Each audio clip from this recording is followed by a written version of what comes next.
Professional tenants have been using legal loopholes to jump from house to house without paying their landlord 1 cent. I'm Tony, and this is Real Estate Investing and Landlord News.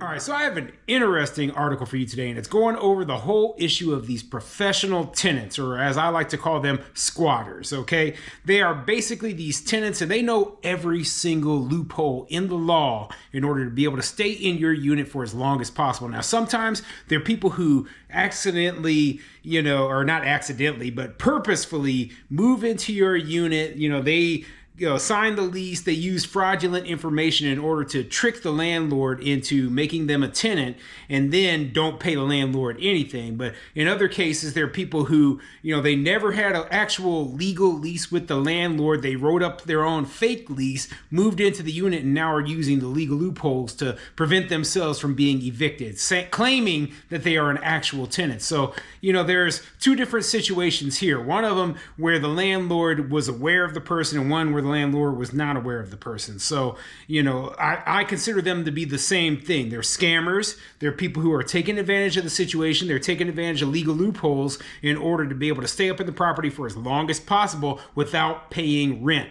Now, the law sees them basically as being the same thing in a lot of places. Now, Florida, I just covered how Florida has passed a new law, protecting against at least one type of these, tenants, the one who never had an actual lease with the property owner. But the new law in Florida does not protect against the scammers who actually did have a lease with the landlord. Okay, so those people still have to go through the legal eviction process, even if they had no intention of ever paying the landlord. They were complete scammers, but the landlord did actually sign a lease with them. Well, guess what? You're out of luck. You're just out of luck, and there aren't a lot of protections for you. You have to go through that illegal eviction process. Yeah, this is a crappy thing. A lot of landlords are going through this right now. Fortunately, I have not had to do this, but it might be inevitable. Okay, right now I own, let's see here, 5 single family homes and a duplex. I sold a couple of properties recently, so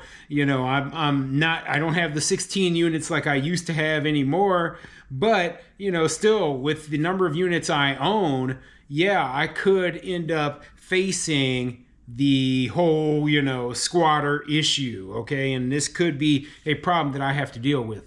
So before I get into the article, go ahead, hit the like and subscribe button, maybe leave a comment down below. Let me know what you think. Have you ever dealt with one of these people before? Okay, a professional tenant, a person who knows the law. Now, it's really bad in these far left-leaning progressive places where they pay for lawyers, free eviction lawyers for tenants, because these squatters, these scammers, what they do is they get those lawyers to file useless motions, etc., to drag the process on out forever. And they have nothing to fight. They're not paying rent. They need to go. These people are stealing. They are literally stealing from the landlord. And yet they treat them as though, they are some poor innocent victim. It's a bunch of garbage. It's a bunch of garbage. We all know this, yet there's nothing that can be done other than sit there and wait. Now, in places where the eviction process is fast, at least that, hey, I'll be able to get this person out of there within a month or two.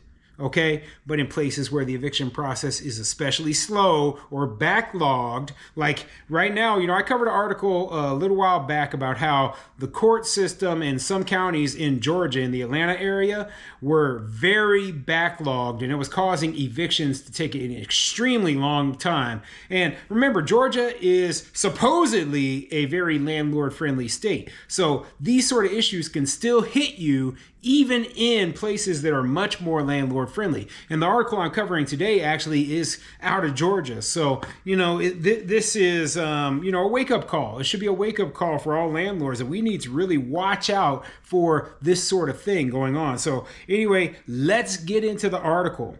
This article is coming from moneywise.com, and it says, "It's a broken system.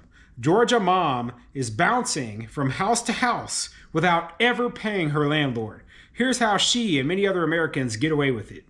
Her landlord is out thousands of dollars." Yeah, And this is the kind of situation I've covered this before, these kind of stories before.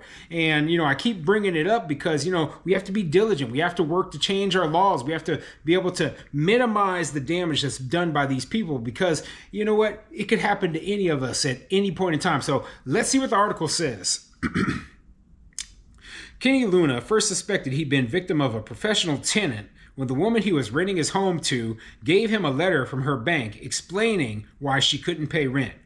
Shatil, a mother of two, told Luna the bank had her money but couldn't give it to her due to fraud. But something about the letter seemed fishy to him. And it turns out that gut feeling was right. Eventually, after months of not paying, Luna asked her directly if she was going to pay him anything before she left. In an interview with 11 Alive Investigates, Luna said she told him straight up she wouldn't be paying him a cent. So, to me, this kind of, sounds like an inexperienced landlord, right? So the tenant comes up with a letter saying, hey, there's a problem with my bank. My bank isn't giving me access to my money, right? Well, do you know what the professional landlord would do? That's not my problem. Your problem. That's your problem. Rent is due on the 1st of the month. If you don't pay on time, we're filing eviction immediately, okay? That's what the professional landlord would do. In this situation, this guy gave her months before he went through and started the eviction process, or at least that's what it sounds like from the article, right? So that's on him for not following through. You got to follow through. You can't be nice. You cannot be nice. I know all the tenants were up here. Why are they immediately filed it? Because you know what? The bad actors ruined it for everybody, okay? If the scam artists like this lady here didn't exist, you know what? A lot more landlords, they might be willing to, trust you, take you for your word. But instead, now we are snap like that going and filing eviction because we cannot lose months on end of rent to a scammer. And, we don't know who the scammers are. So, you know what? The bad actors are the ones who ruined it and made us act in this manner. Professional tenants, renters who learn and make use of legal loopholes to dodge paying rent, are a landlord's worst nightmare. And although Luna is out thousands of dollars, as 11 Alive points out, Shatil's actions are not always considered theft. It is a crime, but it's hard to get police and prosecutors to pay attention, investigative reporter Rebecca Lindstrom explained in the 11 Alive Investigate segment. Yeah, the police aren't going to do anything in a large majority of the cases, okay? That Florida law is an outlier. And keep in mind that this tenant, right, she really was a tenant of this landlord. She was not just a squatter with a fake lease. So this landlord did need to go through the eviction process, and the only way he's going to be compensated is by suing her. But that's going to be like trying to, squeeze, blood from a turnip? I can't remember the exact saying, right? Basically, it's going to be darn near impossible to get any money out of this lady because she's probably got no money. Okay, or she has money, but it's all, like cash. It's impossible to, get a garnishment on her for her wages or, attack her bank accounts if she doesn't have any. Okay, she is a scammer, squatter. She knows what she's doing. I highly doubt that she is the kind of person where you're going to be able to get any sort of compensation from her. A growing problem. In the wake of COVID-19, both the federal and state governments passed eviction moratoriums, some of which lasted for years, but these protections for renters did little to help many of the mom-and-pop landlords, individuals who own and manage their own properties. Because while many Americans may picture landlords as predominantly large corporations, 2023 analysis from the National Association of Realtors shows that more than 70% of small rental properties with 1 to 4 units are owned by individuals, and about 70% of them are managed by those same owners. So, yeah, single family homes all the way up to 4-unit properties, 70% of them are owned by small mom and pop landlords, such as myself. And I am one of those people. I own small multifamily and I own single family homes. I am not a corporation.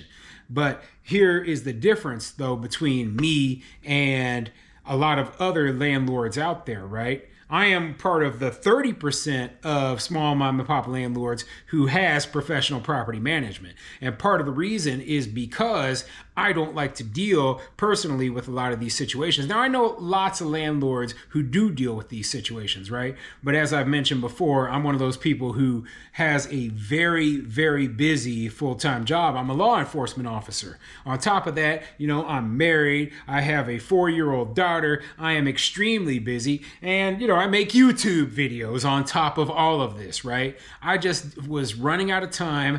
I was self-managing for a long time, for years, right?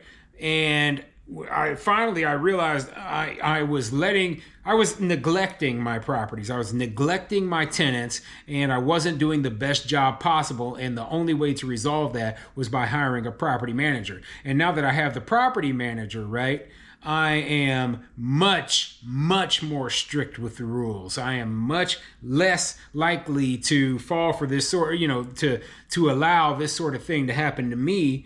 And, I suggest to people who, if you don't know all of the laws and rules and regulations where you live, if you don't have the time to dedicate to, be able to go down to court and handle the eviction process yourself, pay someone else to do that. Okay. You can pay someone just to do the eviction. You can pay someone just to do the lease up, or you can pay for a full service property manager like I have, right? But that way you have the best chance possible of, not running into these sort of issues. Okay. But, it really doesn't matter how you do it. Okay. The main thing is you have to treat it as a business, okay? The tenants aren't your friends. They will never be your friends. They will always try to take advantage of you in any way possible. So you see it as a professional business and client relationship, not a friend relationship or anything like that.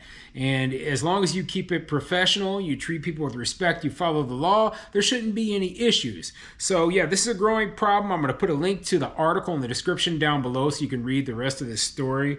But yeah, I like to bring this sort of thing up because this is something, like I said before, we all could face at some point in time.